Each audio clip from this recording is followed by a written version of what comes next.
Cat Protector Nor Rosen here, and welcome to the Watch here on Breaking News Journal. And a lot of times you hear about Common Core and what it's doing in the school systems and everything, but there's a little interesting thing that's happening that you might want to know about. With me right now is Anna Questerly. Hi. Who is, hello, welcome. Thank you. To the show. And you've got a book called The Minstrel's Tale. I do. Minstrel's Tale. Yeah. See? See it? See it? There you Minstrel's go. Tale. See? That's book one. I'm not in that book. I'm not in that book. Yeah, you might be in my next book. You mean Calico actually might actually make it? I'm an author. I might. Yeah, but I hold the I'm in charge of that. You are. So, okay. I would never do it without your permission. What's going on? Tell us a little bit about the book, first of all. Okay. Well, this book was, I wrote it for smart fifth graders. And about half of the book are fairy tales, original fairy tales that I came up with that the minstrel tells while he's on his own journey. So it's actually stories within a story within a story. Mm-hmm. And for those of you who don't remember what a minstrel was, and there were a lot of people I was surprised that don't recall what a minstrel was, these were the guys that would go around telling stories, singing songs, and bringing the news to different villages in medieval Europe. Yeah, I'm imagining the little harp. Exactly. And everything, you know. My guy had a lute, yes. So this book takes place in 14th century England and France, and then book two takes place a little bit after that, and then it finishes up with the third book in the series. What is fun about historical fiction, if you've never read it, is it allows you a glimpse into the history of real people, because there are real people who are in here, real historical figures, as well as the fictional people who are telling the story. So you get a little bit of both. You get a history with a sense of story, or story with a sense of history. Mm-hmm. And it's a fun way to learn about things. When I was in 10th grade, I learned a lot of American history by reading John Jake's The Kent Family Chronicles. And you learn a lot of history reading fiction. So, as I said, I wrote this for smart fifth graders, and I couldn't get it published by a traditional publisher. When I sent it off to agents and publishers, they told me that this was not a children's book. And I said, but yeah, it is. It's half filled with fairy tales. And they said, no, it's not a children's book because your protagonist is a 40-year-old man. And I said, well, wait a minute. It's still a children's book. I'm the author. Don't I get to say who I wrote it for? And Yeah. they said, no, it has to fit in the box in today's publishing world. And I said, well, what about Snow White and Cinderella and Mr. Popper's Penguins and The Hobbit? These are all books that did not have children as the protagonist. And they told me that, well, those are classics. They're not children's books. They're Okay. classics. So they're trying to rewrite history Yes. here by saying that if it's not one of the standards ones that we remember as kids, it's not. It shouldn't even be read. It shouldn't. Yes, it Yeah. shouldn't be published. So, If it doesn't fit into their little box, it can't be published. So I decided to self-publish it. mm-hmm. I got brave enough to do this because I do own a bookstore. So I had a lot of customers who came in and read my book. And I did get a little bit more of a response from readership than most self-published authors do because I have a bookstore. My books are available on Amazon, and they're selling all over the world, and I have great reviews on there. And I'm very proud of the way that they've been received. Mm-hmm. I've had lots of teachers tell me how much they enjoyed the book. I had a letter from one of the directors of elementary education here in Arizona, and she had written a letter to the Accelerated Reader Program because she and her son had read my book and enjoyed it. She loved the vocabulary in it and the questions that her son had brought up. And then they were disappointed to find out that there were no AR points, Accelerated Reader points, that her son could earn for reading my book. So in essence, because he read my book, instead of one that was published by the traditional publishers, the big five publishers in New York, he was penalized. He didn't get any credit for reading my book. And to me that sounded unfair. So I was really thrilled when I got this letter that she wrote to the AR people thinking, oh, if my book gets AR points, that would be great. Well, come to find out that the AR people, Renaissance Learning Center, is the company that creates the quizzes so that the kids can get the points, and they assign the points to the book. Mm-hmm. They won't review a self-published book. They will only review a book they will only do the quiz for a book that has been reviewed by the school library journal. And the school library journal only reviews books that are published by the traditional publishers. So it's sort of a catch-22. So big corporate publishers Correct. are allowed. Yes. Self-published authors, such as yourself, not allowed. Correct. So basically what they're doing is they're banning your books from the school. They pretty much are. They're really penalizing the kids. Well, if the teacher wants to recommend it to the child, you know, she's kind of doing the child a disservice. If it doesn't have AR points, that child could pick up, you know, any of the books published by the Big Five, even if it was a stupid book, and get more points than something that can give them some history, some sense of history of Western culture. I mean, this is where we came from. We all came from, you know, a lot of us came from Europe, and we have that shared history, and this is something that we can't share with the kids anymore. Goes back to medieval times, people. You know, books like, you know, because that's what they did back even in medieval times. Didn't they have minstrels? They did. That went around. They told stories, and you got a sense of history from it. Yes. You learn got your from news from it. Yes. And now you have a book that obviously is, a lot of people are enjoying it. Mm-hmm. They're reading it. But because you are self-published, the school system's saying, nope, can't have it. That seems pretty much what's happening. It pretty much. And it's not really, I don't think it's just the school system's fault. I think a lot of the teachers want my books in there. I've had requests from teachers about my books. I've had requests from librarians. I've donated some copies to schools. It's just that the kids are getting penalized for reading it. And it's a real shame to me that this is happening today. You were saying something earlier when we were talking. When we were in school, if we read a book, we wrote a book report on it, and we got credit for reading that book because we wrote a book report. I remember Absolutely, that. yeah. And the AR system, when it first came out, it was a great tool to motivate children to read more. They could actually read books and accumulate points and get prizes for reading a certain number of points a year. Mm-hmm. Now it's become almost mandatory in a lot of our schools that this is a minimum requirement. When you're in this grade, you have to have this many points to move on to the next grade. So they are only going to read those books. Like I said, I have a bookstore. I have parents who come in and will not buy a book for their child that does not have AR points associated Mm-hmm. with it. Which makes it, because you have self-published authors in this bookstore. We do. too. We have a lot of very talented self-published authors in this bookstore. And I understand the whole thing against self-publishing. There's a lot of very bad self-published books out there. There are a lot of books that have never been edited. My book was edited.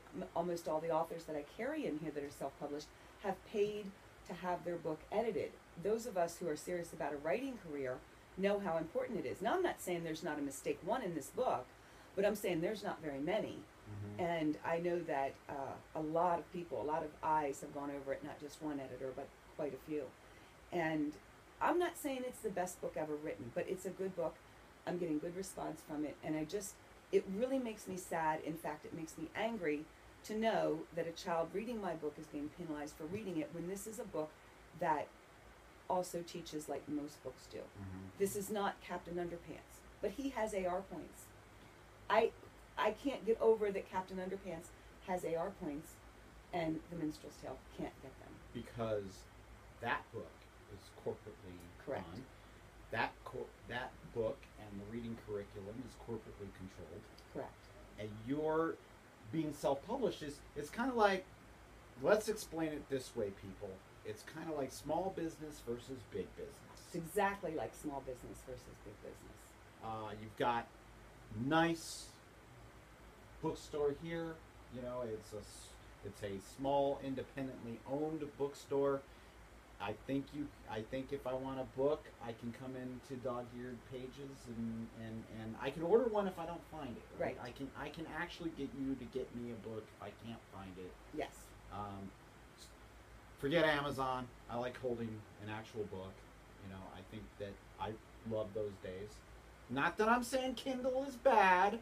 I'm just saying that for me, I like a little piece of history, and I like to hold a little piece of history in my hands.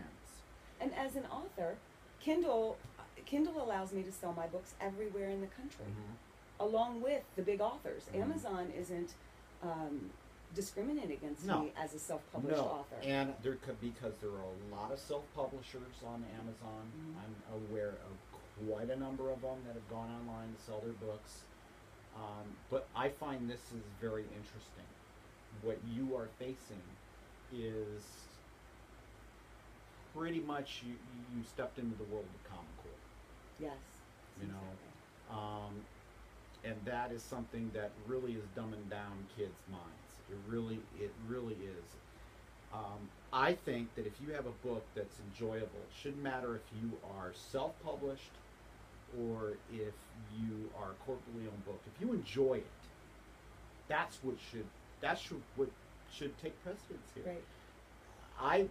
You have a series of books that obviously is educating kids about world history, and that's very rare now. But you're not. What if I told you weren't alone? I know I'm not alone. I know there's a lot of other self-published authors out there who can't get their books into the schools either. And it's hard enough as a self-published author to even get your book noticed. But when it is being noticed by the teachers and it is being noticed by the librarians, and then you're still slapped down because you don't have these points, you don't have this seal of corporate approval behind your books, then that's bad. And there's a way that they tell me that I can get AR points, and I'm putting them to the test. I started a Facebook quest to see if I could get teachers and librarians from all across the country to request a quiz for my book on the Renaissance Learning website. And because they told me that they would hold on to my books for 2 years, and if I could get enough teachers and librarians to request the quiz, they would do the quiz and assign the points. I don't know that that's really going to happen, but I'm putting it to the test. It's already been shared more than any other post I've ever posted. It's really been getting picked up well, and I'm thrilled with that, and that's how it got you here. So thank you for coming. I take a lot of stabs at Common Core, and this is just one of the nightmares of it, because you are being penalized because you're self-published. Kids are being penalized because they're reading your book and they're not going to get credit. They're not going to get credit for it. You've gone through the system to try to say, hey, I understand your standards and I'm trying to abide by them, but quite frankly, I'm a little frustrated because I'm self-published. Why should it matter? Yeah. That's basically what it is. It sounds like I said earlier, it sounds like book banning. It's similar to book banning, and as a bookstore owner, that just curls my blood. It just fires up my blood and curls my toes. All of my favorite books have been banned. Pretty much every one of my favorite books, and I'm sure some of you, most of you, probably all of your favorite books, and I can list off quite a few for you that have been banned and challenged. Let's see, we've got Harry Potter, we've got Mark Twain, Huckleberry Finn, Diary of Anne Frank, Where's Waldo, the Bible. I can name... You also forgot the Constitution. And I banned hear that from the public schools. I hear that that's been banned now too. This is we're being, you have identified yourself. You haven't identified yourself as a liberal or conservative, and that's okay. You seem more independent. I keep that you private. seem more independent. I do kind of keep things private, yeah. But I'm going to take the stab. Okay, this is what has happened now that the liberals have gotten into the school system and the so-called progressives. It's a fight. You're having a fight to get your book in front of students. That's ridiculous, especially when your book is clean. I mean, did they at all tell you, besides the fact that you're self-published, did they tell you anything else that caused you to pause here? Did they find like it was because of that it has dragons in it or magic or whatever? Has anybody mentioned that to you? Has any of those words? From the AR list, no, they haven't even read my books. Okay. On their website, they said that they will review a book for an author or publisher if you send them 2 copies of your book. So I packaged up 2 copies of each. That's pretty hefty postage, and the books aren't cheap either, and I mailed it to them.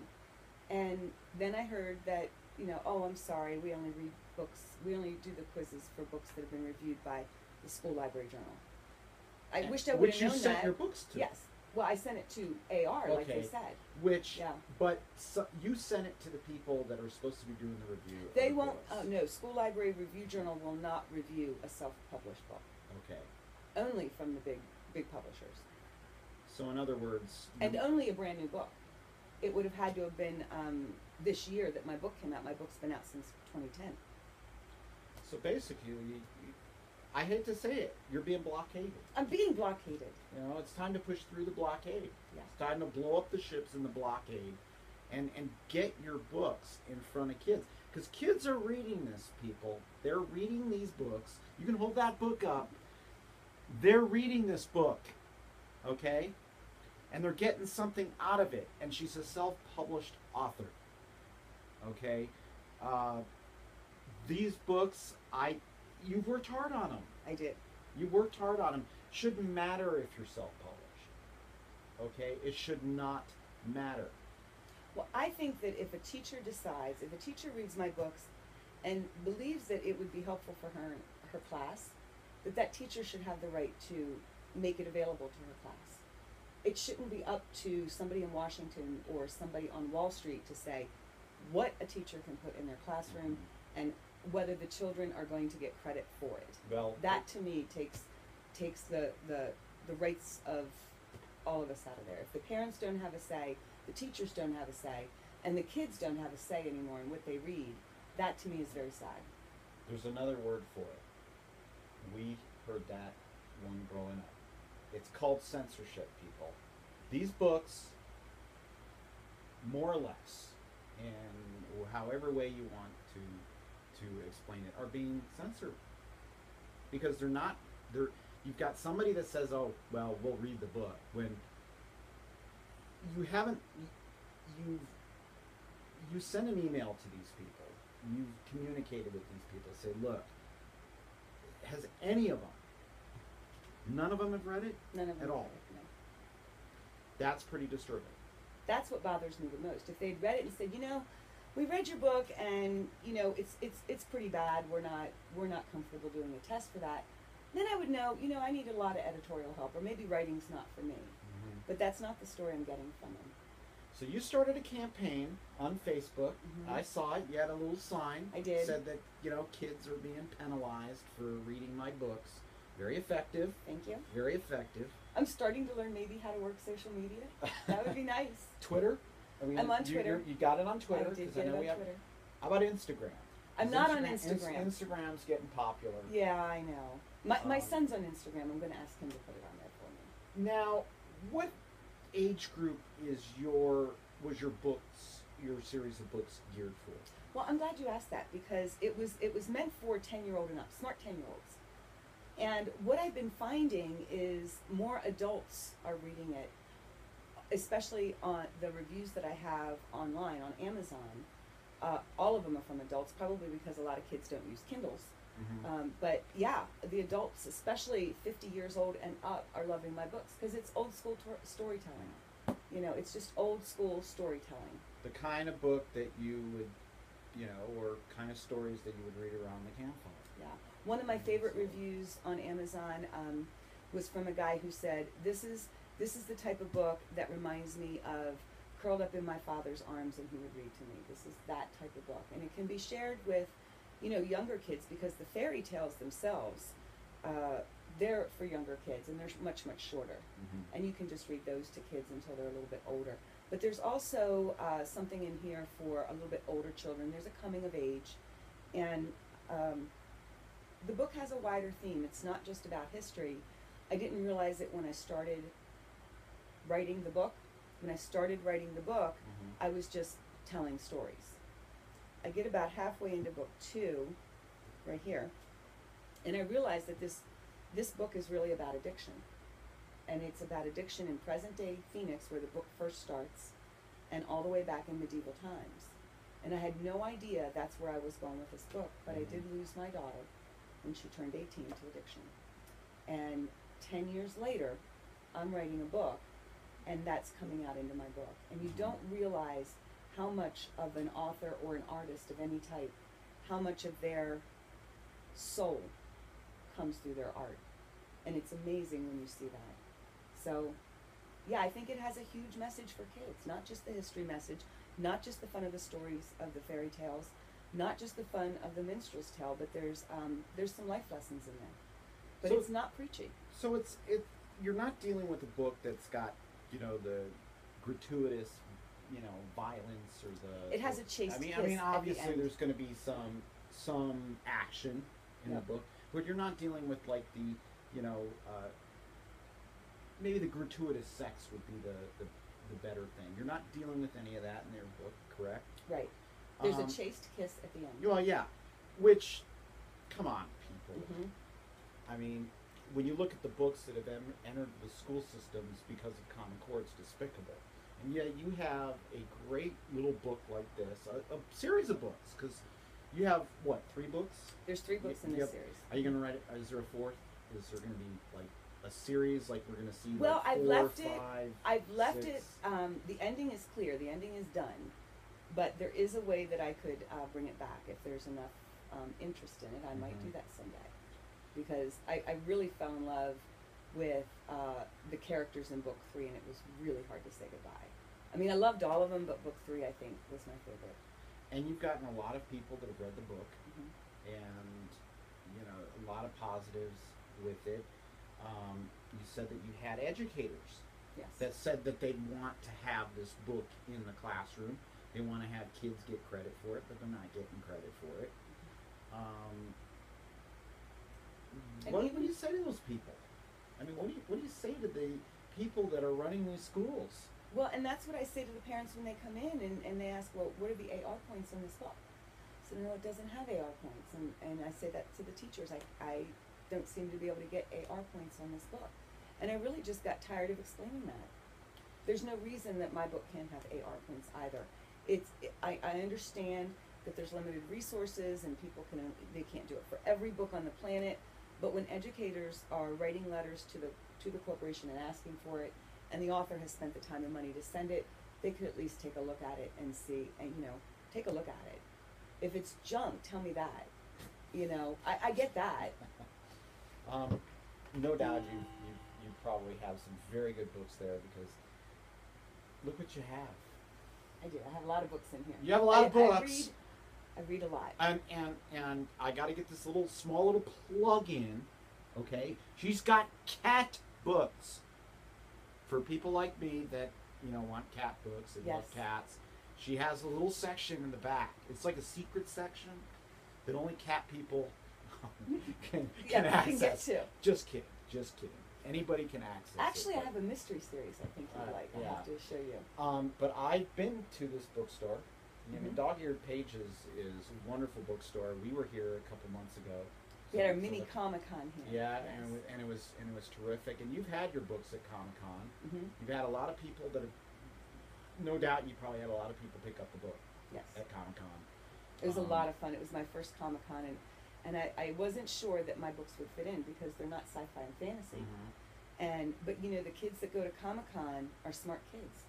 They're they're geeky as I am, and they Mhm. love to read, and so they love books of any kind, and they were picking them up. They were pretty much actually fact fiction Yes. is what it is. Yeah.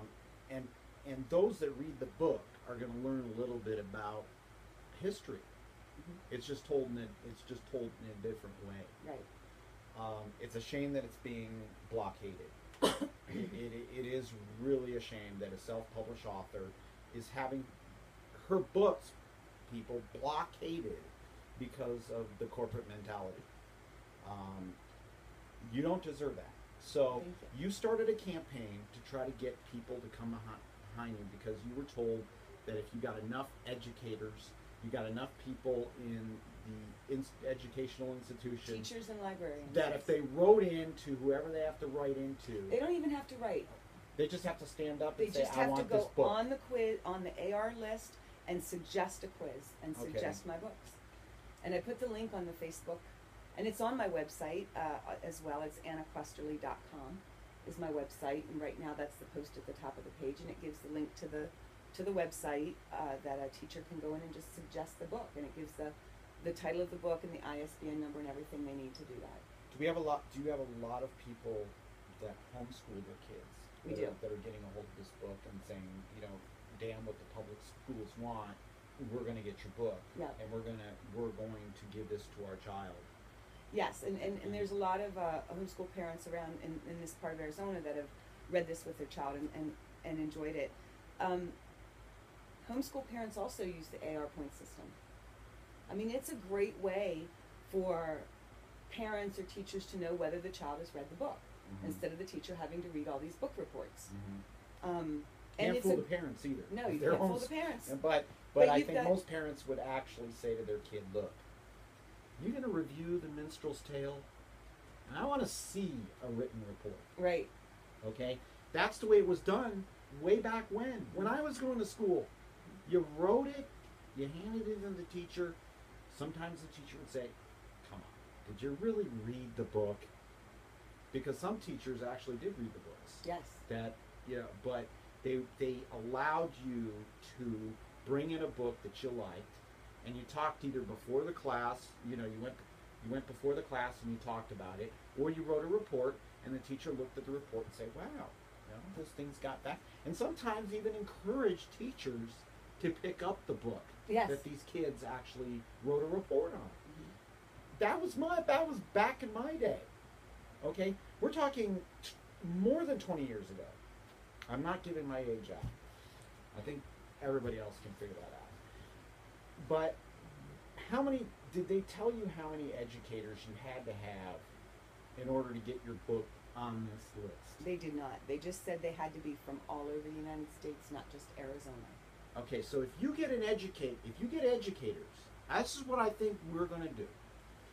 Those watching this video, you know, and hearing her story, I want educators from all 50 states to write and demand that this book get on that list. We cannot let the Common Core standards win. We need to let self-published authors who have something that can teach your kids, they should be the ones that win. So I want educators from all 50 states to write in and say, hey, we want this book on this list. In fact, I think they should write to you. And then you can go and you can present I that. can't. You can't. I can't, no.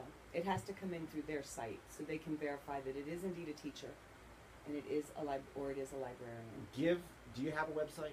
I do. Okay, what's the website? My website is annaquesterly.com, www.annaquesterly.com, ANNAQUESTERLY.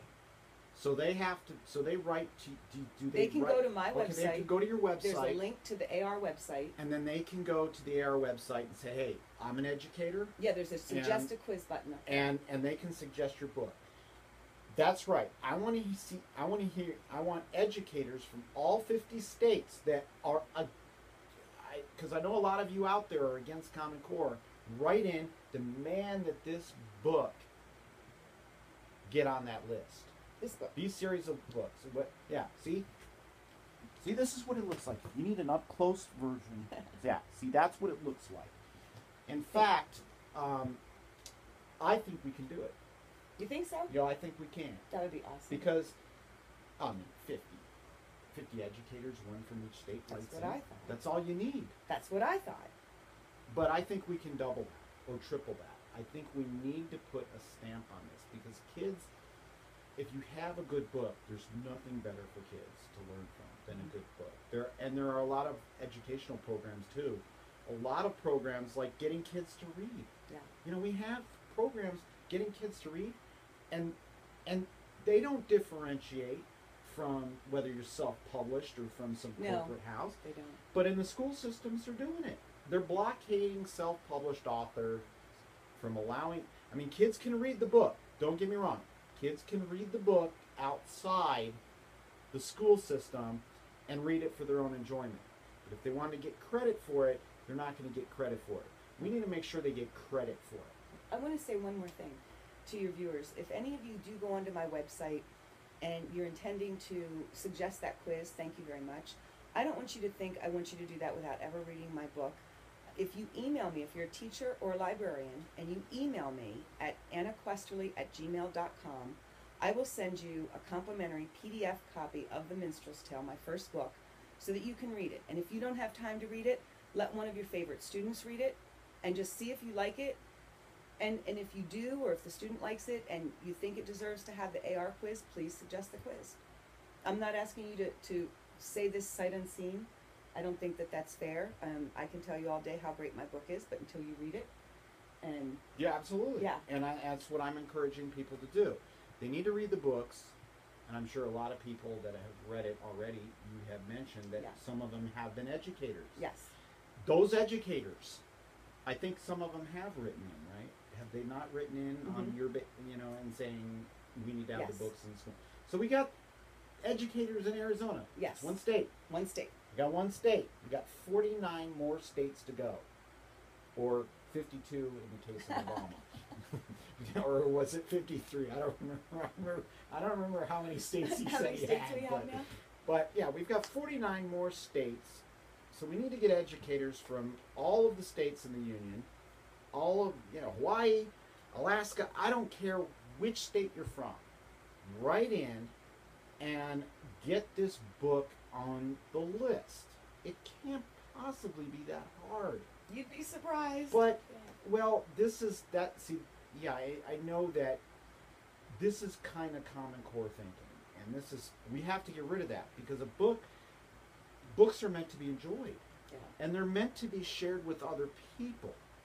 And kids, they soak up these books because they like reading them. And if they tell other people about what they're reading in your book, guess what? It goes viral. Then someone else wants to read the book. And then when that person reads the book, they're saying, wow, I like the Minstrel's Tale. I'm going to pick up number 2. I'm going to pick up number 3. And if you end up writing more sequels, and you're encouraged to do it, 4, 5, 6, 7, however long you want to do it. Tell us if there's anything else that you want to share about your book that people don't know. Now's your shot. I loved writing it. I loved every minute of writing this book. It took about 30 days to write the first book. It took a year and a half to rewrite it and edit it. And you get to know these characters so well. When I was writing it, the voice in my head was Patrick Stewart, the actor from yes. Star Trek. Jean-Luc Next Generation, Picard. Jean-Luc. That was the voice in my head. And I think I captured the voice pretty well because I've had readers think it was Sean Connery, which is pretty close. So I was pleased about that. If I could ever get a movie made, I'd want Patrick Stewart in as the Minstrel. Even though he's over 40 now, makeup does wonderful things, and I think he can pass. Well, I can share something with you. Okay. Because Breaking News Journal, one of the things that we're going to do, not only going to be doing news, sports, entertainment. We're going to have entertainment, stuff on cats, stuff on guns, all of that great stuff, Second Amendment stuff. Education is going to be another thing, and your book could have a place there. That'd be awesome. But we're also going to be planning on doing movies. Really? So there's a chance Awesome. that someday The Minstrel's Tale could Yeah. actually be a movie on Breaking News Journal. That would be fabulous. Because Breaking News Journal is independent media. Okay? We are people-driven media. Okay? You mean you don't have the corporate overlords telling you everything to say and do? That's amazing. We have that now in the USA? I don't think I hear any corporate overlords in this bookstore. No. We are geared because it's run by the people. Yeah. It's not some corporately owned conglomerate that says you have to do this, this, and this. You're facing that in your battle with trying to get your books Yes. into the schools of small business versus big business. I'm not knocking it. By the way, I'm not knocking any of the big businesses out there. I'm just saying that there's a war going on in this country that has always pitted small business versus large business. And small business, has a lot to offer. It built this country. But your book, I think, deserves a shot. Thank you. And I myself am going to become very educated about the Minstrel's Tale. Why, thank you. Because who knows? I could be one of the characters in that book. You probably could. You probably could. Or maybe I can play the minstrel. You think I can? I think you could can pull it it off. Yeah. Maybe. Well, here's No. the problem with the minstrel in Arizona is he wears this big patched cloak. It's pretty hot here. You'd have yeah. to do it only in the winter Or spring. or spring. We Yes. might be able to get it. Maybe even in fall. you could get away Actually, with it. maybe we can get cosplayers to be the characters in the story. That'd be awesome. I mean, you have so much to offer in this book, but I think that there's a much deeper fight, and hopefully we can have you come back on and give us an update on That'd be what's great. going I'd on love with, to do that. with your fight. So get on social media, do whatever you need to do. Come and support the I don't want to say little lady or little guy because you don't want to offend anybody. The little But, bookstore. Yeah. The little bookstore that's not so little. And tell a little bit about your bookstore really fast before We're in Phoenix, Arizona, on 32nd Street, just south of Bell Road. All of our books are listed on our website, and we do ship to the United States. It's dog-eared-pages-use-books.com. And if you do shop on Amazon and you love shopping on Amazon, look for our books when you're on there. They're all listed on Amazon too. And come into the bookstore. If you don't want to go on Amazon and try to find a book yourself, You'll be able to help them find. So if a cat book, I need a Yes. cat book, Yeah. definitely you'll help me find it. I will. And that's my favorite part of being in a bookstore. I get people that come in all the time, and I can't remember the author's name, and I can't remember the title, but the book was blue. I get that more often than you'd think. So And it's how are fun. they going to get anything from? Oh, the it's a book is puzzle. blue? It's a puzzle. And then they start telling you Yeah. about the characters, and then you probably say, "Oh, Heaven is I for know real." that book." Oh yeah, that's it. Heaven is for real. And finally, when will be the next superhero day? You had a superhero. We had something called Pages of Cosplay, Yep, and it was a really nice little event. I enjoyed it. I did too. I I think for enjoyed it. Batman's sake, we need to do it in a cooler month than Oh, you can August. handle it. Yeah, You can handle I it. think we can. You have to worry about Calico. 'Cause Okay, cats can yeah, become- Calico, you were you know. pretty warm too. You were hot, It, no? it was hot. Yes. But I think when's the next one? Let's When do we it. do the next Yeah, one? let's probably do it in Before like Comic-Con. January. We should do it like Let's do before it in Comic-Con. January, February. I think we can do that. And Yeah. you're going to be in the Fall Festival. Let's Yes. tell a little bit about that. That's October, the last Sunday in October. What is that, the 26th? Is it October 26th? I think so. And it's down at the Papago Historical Museum. Yeah. And it's outside. It's a beautiful venue. And you get to see the Historical Museum as well. Mhm. But it's a wonderful part with the Arizona Consortium for the Arts. Arizona Consortium for the Arts. To get more information on it, you can go to artizona.org, artizona.org, and directions to the Fall Festival will be there. But there's authors, there's artists, there's performers and dancers and singers and slam poets. It's fun and it's free, and the cosplayers are all going to be there, Yeah. and it's free. Where do you get to go this day and age that it's free and nobody's ever trying to sell you something every time you turn around? And you're going to have your books there. I will have my books there. And guess what? Best of all, my book, she signs it. Yep. You know, and but I do recommend people pick up books. Yeah, I like to read. I don't always get a chance to read, but I do like to read. But I do think that you do deserve this opportunity. So, like I said, educators, get online and start supporting somebody that is actually, well, let's just say, is actually here to help educate the kids.